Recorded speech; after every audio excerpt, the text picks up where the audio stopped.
time has come to go to South Africa to join a digital nomad travel program. Americans and Europeans filling up Cape Town was supposed to be an easy thing.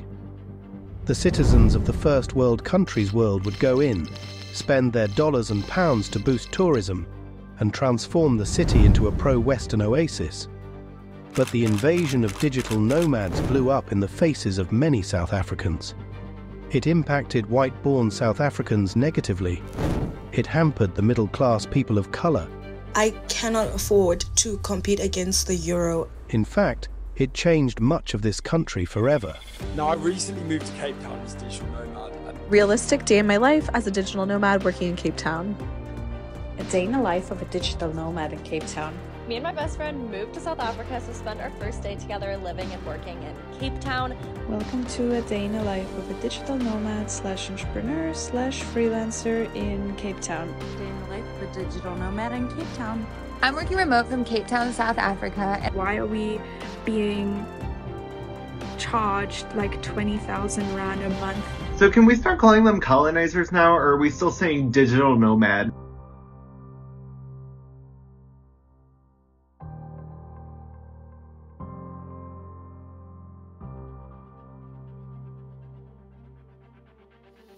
Within a year of South Africa opening its doors to citizens from the Western world, a new concern emerged: the potential displacement of locals due to rising city prices. The phenomenon of digital nomads can be pinpointed as the primary driver behind this issue. But what is a digital nomad? According to TechTarget, a digital nomad works from any location and uses technology to perform their job while moving to new destinations. Some working nomads stay in one area for a few weeks or months before moving to a new location. However, some choose to change cities or countries frequently and work in coffee shops, cafes, libraries, planes, hotel rooms, co-working spaces, or anywhere with a Wi-Fi connection. Digital nomads often transition from one location to another for short periods, sometimes applying for specific visas like the digital nomad visa available in certain countries. However, countries like South Africa do not offer such a visa. And now, the city of Cape Town has experienced an influx of digital nomads, some working on travel visas or overstaying their visas after expiration. Some nomads exploit the 90-day visa cap, temporarily leaving to nearby countries like Zimbabwe or Namibia before returning. This trend poses a growing problem for Cape Town, particularly for locals. In 2022, the mayor of Cape Town announced a partnership with Airbnb to attract digital nomads to the city. The mayor advocated for the national government to introduce a remote work visa to stimulate economic growth and create local job opportunities. However, this initiative inadvertently contributed to a rise in homelessness and housing pressure across the city and its surrounding areas. The digital nomad economy heavily relies on temporary accommodations, such as Airbnb rentals, to accommodate these transient workers, exacerbating housing issues in the region. And guess what? Cape Town has those Airbnbs to accommodate all these nomads. In 2023, News 24 reported that there are currently more Airbnb listings in the city of Cape Town than in the cities of Amsterdam, San Francisco, and the city-state of Singapore combined. According to data from Inside Airbnb, a collaborative project that collects and visualizes data on Airbnb listings worldwide, Cape Town boasts just over 21,000 Airbnbs. A study conducted by Harvard revealed that as the number of Airbnb listings increases in a city, rental prices also tend to rise. The research indicates that Airbnb has a significant impact on housing markets, particularly by shifting housing stock from long-term rentals to short-term rentals, a trend often driven by absentee landlords. The impact of the digital nomad lifestyle on cities can vary depending on various factors, but there are some potential downsides to consider. strain on infrastructure.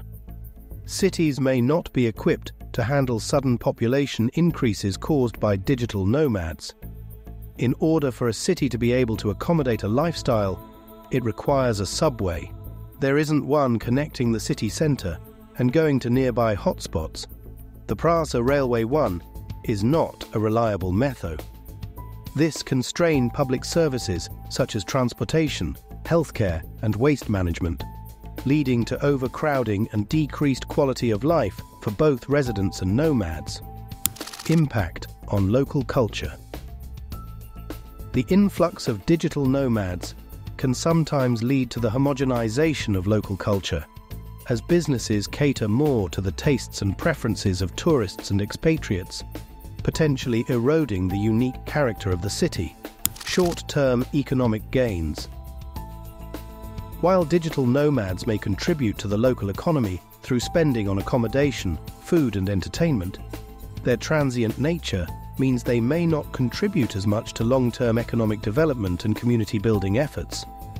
And we saw this happen back in November 2021, when Western countries decided to cut routes heading and coming from South Africa due to a new coronavirus strain. This happened just the country's tourism was opening up, and hit Cape Town the worst. The city had to rely from South Africans across the country vacation there. Lack of social integration. Digital nomads often form their own communities and may not fully integrate into the local social fabric. This can lead to social tensions and a sense of disconnect between nomads and local residents. Pressure on housing. In popular digital nomad destinations, the influx of remote workers can drive up housing prices and rents, making it difficult for locals to afford housing. This leads to gentrification, displacing locals who cannot compete with foreigners in the housing market, ultimately forcing them out of their own cities. Gentrification can be explained as the process of urban renewal and redevelopment, in which previously neglected or deteriorating neighborhoods experience an influx of wealthier residents, businesses, and investments.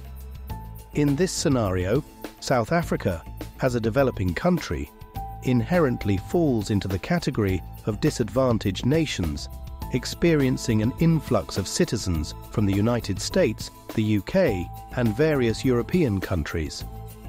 These individuals essentially depart from their home countries due to affordability issues, relocating to South Africa, where the strength of their dollar and pound can significantly impact the local cost of living for residents. But how does the digital nomad lifestyle lead to gentrification? Well, in several ways. Rising housing costs. As digital nomads move into a city, they often have higher disposable incomes compared to local residents. This can drive up demand for housing and lead to increased rents and property prices, making it more difficult for lower-income residents to afford living in the area. Transformation of neighborhoods. Areas that were once affordable and predominantly inhabited by locals may undergo rapid transformation as businesses catering to digital nomads. And we saw this with the Atlantic seaboard. Displacement of local communities. Gentrification can result in the displacement of long-standing communities, particularly marginalized or low-income populations who are unable to keep up with rising living costs. More and more native Capetonians find themselves moving to the south or the north due to the fact that they cannot afford any of the prices that realtors have. In fact, in the last 2 years alone, the property values in Cape Town increased ridiculously. While digital nomads themselves may not intend to cause gentrification purposefully, their presence in certain cities can contribute to broader economic and social shifts that ultimately result in displacement and the marginalization of local communities. Many cities now resemble generic, globalized hubs of gentrification, with digital nomads exhibiting behaviors and habits that may not necessarily align with local culture and economy.